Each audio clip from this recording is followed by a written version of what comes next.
Boa noite, meus queridos irmãos aqui presentes na nossa pequena casa, aprendizes da fraternidade. Mas como sempre digo, tão gigante, tão grande na sua extensão espiritual, com tantos irmãos, trabalhadores, socorristas, mentores, dirigentes que nos acolhem, estão sempre nos auxiliando, nos ajudando. E somos bem recebidos desde o portão da entrada, desde que saímos de nossa casa, saindo do nosso conforto, para nos dedicar a ouvir as palavras de Jesus, a explicação do Evangelho, os ensinamentos que chegam até nós. Sendo assim, agradecemos a essa oportunidade de estarmos todos aqui reunidos em nome de Jesus, porque Ele mesmo disse: aonde há 2 ou mais pessoas reunidas em meu nome, aí eu estarei presente. E sendo assim, só podemos ficar felizes, agraciados e gratos por essa oportunidade, tendo a certeza que Jesus está sempre perto de cada um de nós, porque nunca estamos sozinhos, nunca estaremos desamparados, nunca estaremos nos sentindo como filhos órfãos. Nenhum de nós somos. Ele nos acolhe e, se necessário, nos carrega em seu colo.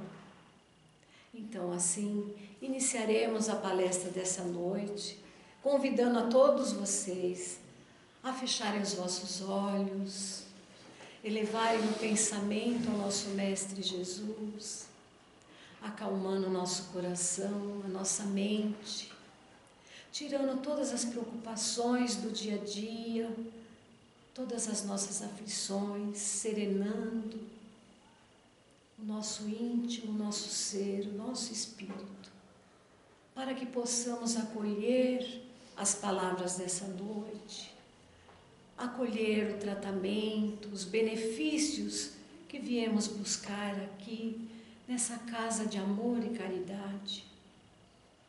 Que possamos, neste momento, nos prepararmos para receber de Jesus as bênçãos e os merecimentos que temos dessa jornada evolutiva, de aprendizado e de evolução de nossas almas.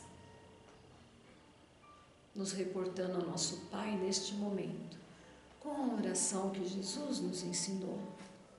Pai nosso que estais no céu, santificado seja o vosso nome. Venha a nós o vosso reino, e seja feita a tua vontade, assim na terra como nos céus. O pão nosso de cada dia nos dai hoje, Senhor. Perdoai as nossas ofensas, assim como nós perdoamos aqueles que nos têm ofendido. E não nos deixe, Senhor, cair em tentações, pois a maior delas é ficarmos afastados de Ti e de Seus santos ensinamentos. Que assim seja, graças a Deus. E meus irmãos, hoje eu trouxe para nós um seguinte assunto. Nós vamos falar do nosso irmão Paulo de Tarso, na sua conversão na estrada de Damasco, no seu testemunho de fé.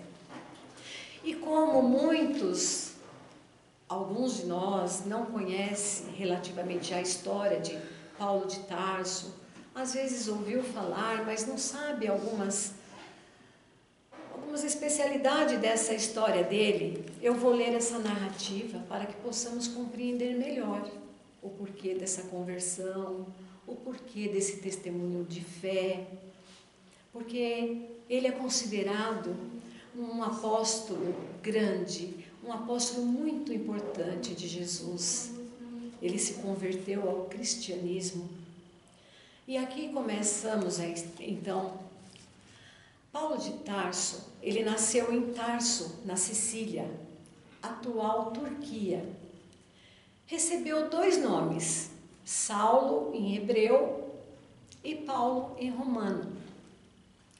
Seus pais eram judeus, mas gozavam de privilégios da cidadania romana.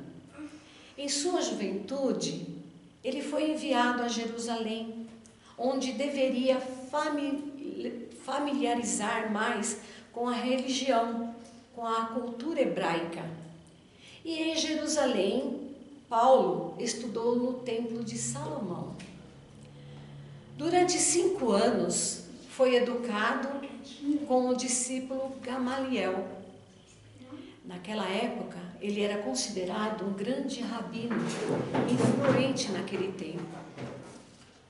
No fim de seus estudos, Paulo retornava a Tarso. Nessa época, ocorreram grandes eventos do cristianismo. Quando Paulo chegara a Jerusalém, os discípulos de Jesus já eram mais de 5.000 seguidores. A maioria dos judeus, incluindo Paulo, não acreditava que aquele fosse o Messias. Paulo, antes de se converter a Jesus, era chamado pelo nome de Saulo. Ardoroso defensor de Moisés, Saulo desencadeou uma grande perseguição aos homens do caminho. Se tornou o maior perseguidor das comunidades cristãs daquela época e considerou grande triunfo contra o Nazareno quando planejou o apedrejamento do jovem Estevão, que o levou até a morte. Naquela época, sendo Estevão o irmão de sua noiva Abigail. Quando ele empreendeu a viagem a Damasco, ele era orgulhoso, ele era prepotente, um ego inflamado e convicto de todas as suas ideias. Ele tinha por objetivo perseguir os cristãos até a morte. Indo a Damasco em busca de Ananias, levando cartas que lhe autorizavam a prender outros tantos seguidores do cristianismo. Aconteceu quando estava em seu cavalo, trajetando por essa estrada. De repente, o seu cavalo se agitou.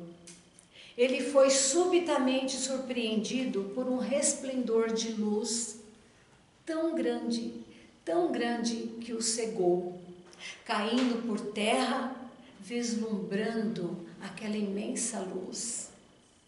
Ele se reergueu da areia onde ele tombara e já se levantou cego, não enxergava mais nada. E ouviu uma voz que o disse: Saulo, Saulo, por que me persegues? Ele disse: quem é o Senhor? E disse o Senhor: eu sou Jesus, a quem tu persegues. Duro para ti resistir contra os aguilhões. E pergunta a Saulo: o que queres, Senhor, que eu faça? Seguindo as orientações de Jesus, entrou na cidade de Damasco, cego, e aguardou Ananias como recomendado por Jesus. Tendo assim a sua visão restituída por Ananias, o benfeitor a quem ele perseguia. E assim começa a sua jornada de conversão, se tornando um dos maiores apóstolos de Jesus, se redimindo a um pequeno servo do Cristo. Pela sua vivência e conhecimento, entrou dentro de si, em sua reforma interior, na conversão do cristianismo. A partir daquele momento, Saulo já não era o mesmo homem mais. Ele tinha dentro de si a convicção da verdade de Jesus Cristo. Aquele a quem ele perseguia se tornou um amado apóstolo. Ele sabia que seria perseguido por aqueles que não aceitavam a sua nova jornada.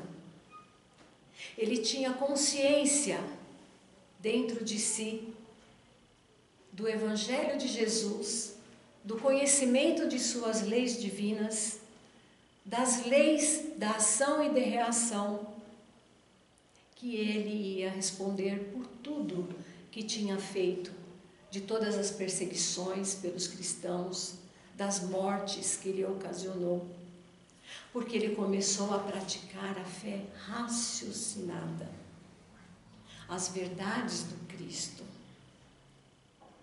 E daí então, Paulo começou a se dedicar ao estudo do Evangelho, se tornando Paulo, um novo ser, um homem reformado, dentro de suas estruturas, fazendo o estudo de si mesmo, mudando as suas atitudes perante a vida, perante os homens, perante Jesus. Quando Paulo estava na estrada de Damasco, quando caiu daquele cavalo e se viu no chão, cego,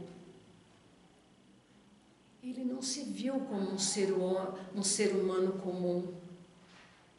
Ele começou a ver que ele era cego pelas verdades. Ele era cego no seu fanatismo, na perseguição dos fiéis que seguiam Jesus. E daí, Jesus pergunta a cada um de nós, na sua estrada de Damasco, pergunta a cada um de nós, você, por que me persegues? E vamos responder, eu persigo Jesus? Jamais. Quando irei perseguir Jesus? Nós perseguimos Jesus, sim. Nós perseguimos Jesus quando não amamos o nosso próximo. Nós perseguimos Jesus quando caluniamos. Nós perseguimos Jesus quando não praticamos a lei da caridade, a lei do amor. Nos acomodamos em nossas vidas, acostumados e achando normal as nossas atitudes perante as leis divinas. Mas não é assim que devemos nos comportar. Porque a partir do momento que seguimos o Cristo e conhecemos o seu Evangelho, nós conhecemos a verdade. Nós conhecemos a fé raciocinada, a fé que vem nos mostrar o porquê estamos aqui, para quê e para onde vamos.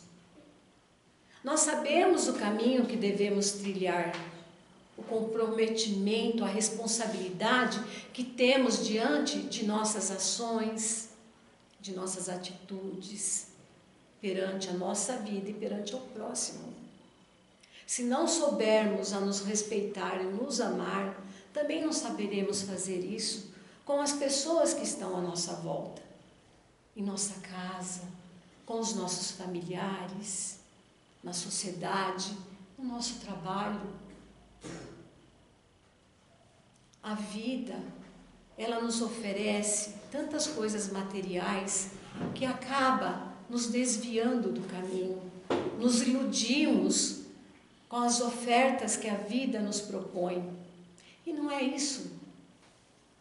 Não é isso a verdadeira essência da nossa vida.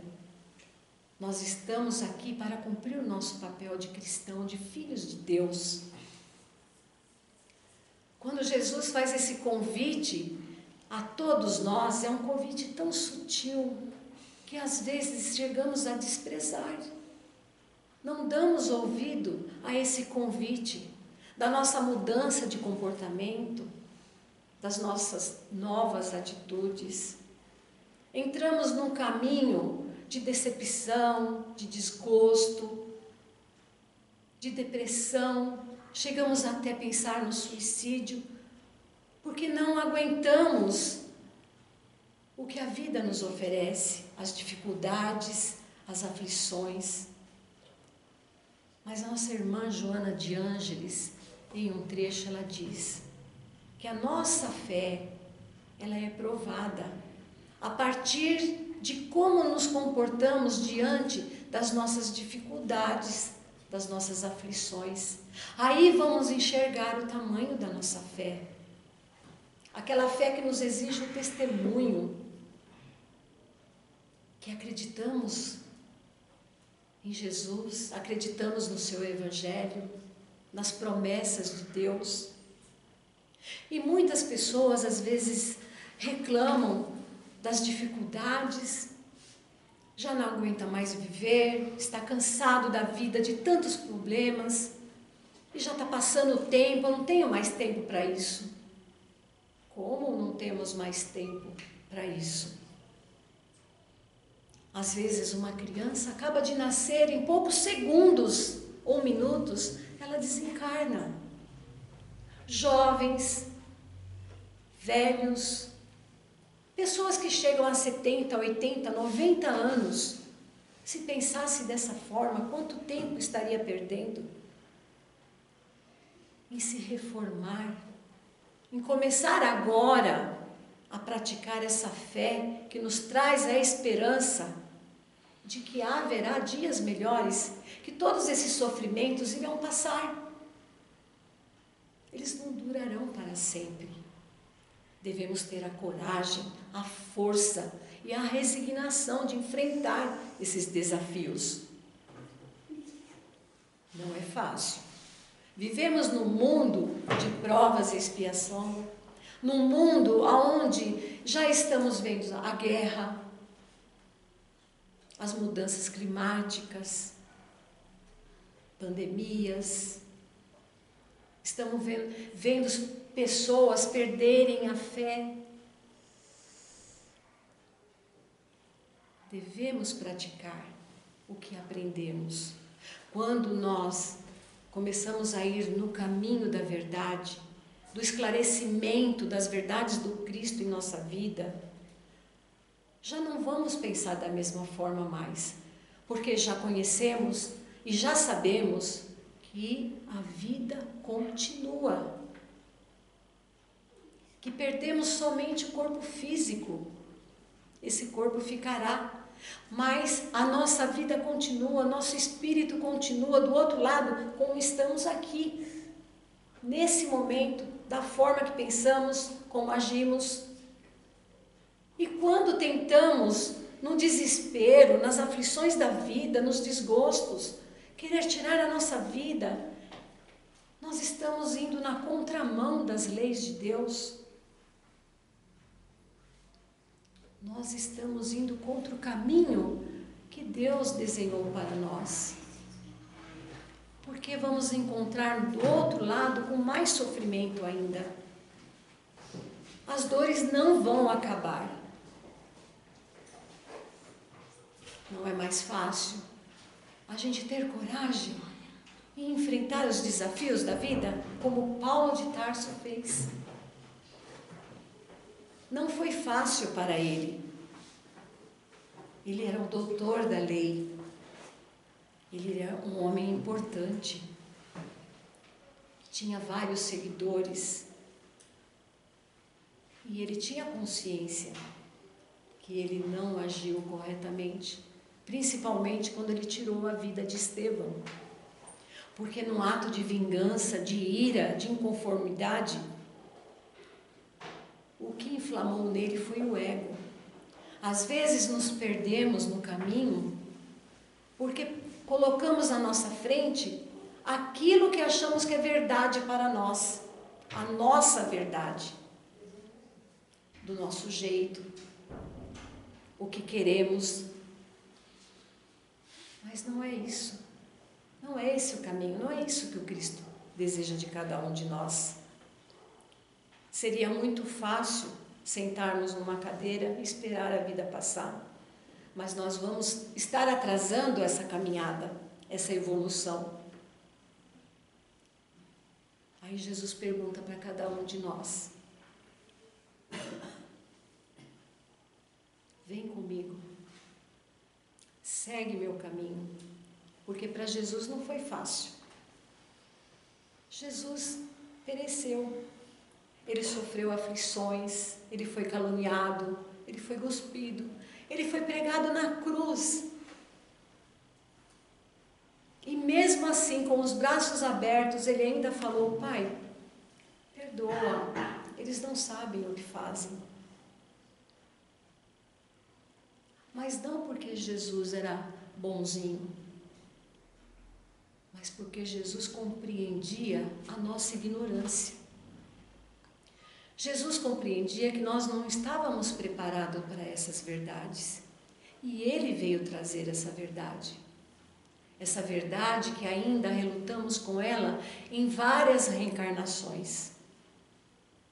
Mas cada reencarnação que nós temos na vida não é em vão. Sempre sairemos melhores do que viemos. Sempre vamos eliminar algo de ruim em nós. Estamos aqui para isso. Chico Xavier, quando encontrou com seu mentor Emmanuel, ele não tinha dúvida que ele tinha uma missão a cumprir. E perguntou para Emmanuel: mas temos muito trabalho pela frente? Ele falou: temos muito trabalho. E o que eu preciso fazer para que isso seja bom para mim e para os outros? Ele falou: você precisa ter disciplina. E o que mais? Disciplina. E o que mais? Disciplina. Chico Xavier foi um grande exemplo para nós todos. Foi um grande irmão. Podemos dizer, foi um grande trabalhador, um grande apóstolo de Cristo, porque veio vivenciar o amor e a caridade aqui na Terra. Nos demonstrou que o apego material não vai nos levar a nada. Um homem simples, humilde. Deu-nos os exemplos, vários exemplos, que nada na vida para nós era mais importante do que o amor, do que se preocupar com o próximo e muitas vezes esquecermos de nós mesmos.